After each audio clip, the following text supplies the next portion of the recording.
Hey, I have something I'd like you to seriously consider. And please don't stop listening just because it seems I'm asking or stating something that has already been widely debated.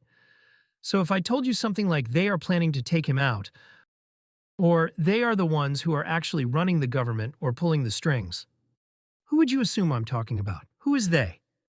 Would you list maybe one of a number of three-letter agencies, a particular country or regime, maybe the wealthy elites around the world, the Treasury Department, a political party, or any other single entity you might think of as having such power and control? I surmise that it's very likely you might agree that it's hard to confidently boil it down to a singular answer.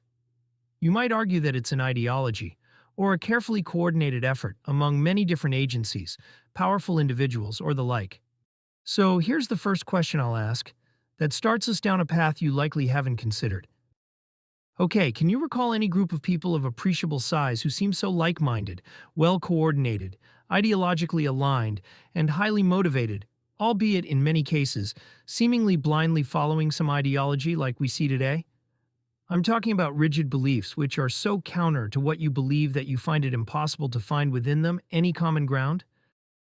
Okay, try to remove politics from your mind for a second for this one. Do you find it strange that nobody can seem to identify the single source, whether it be a person, an agency, etc.?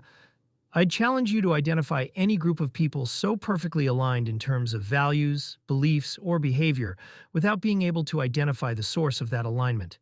It might be a club, a denomination, a company, or any number of organizations.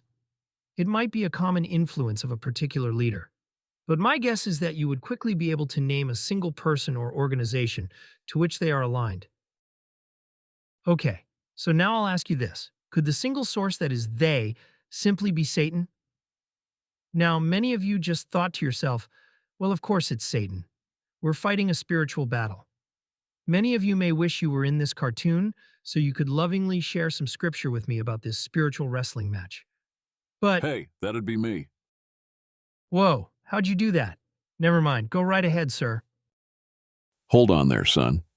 The Apostle Paul wrote, "We wrestle not against flesh and blood, but against powers and principalities, against rulers of darkness in high places."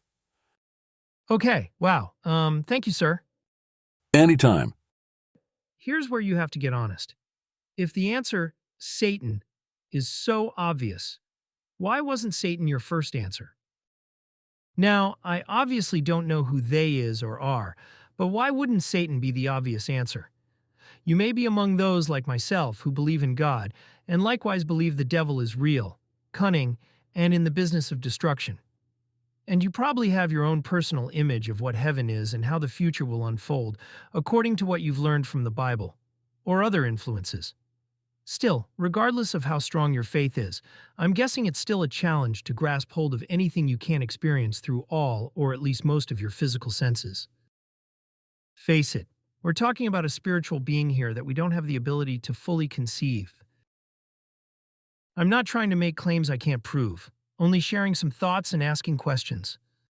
Hey, if nothing else, I hope this may have gotten you to think a little differently and realize we don't have the answers.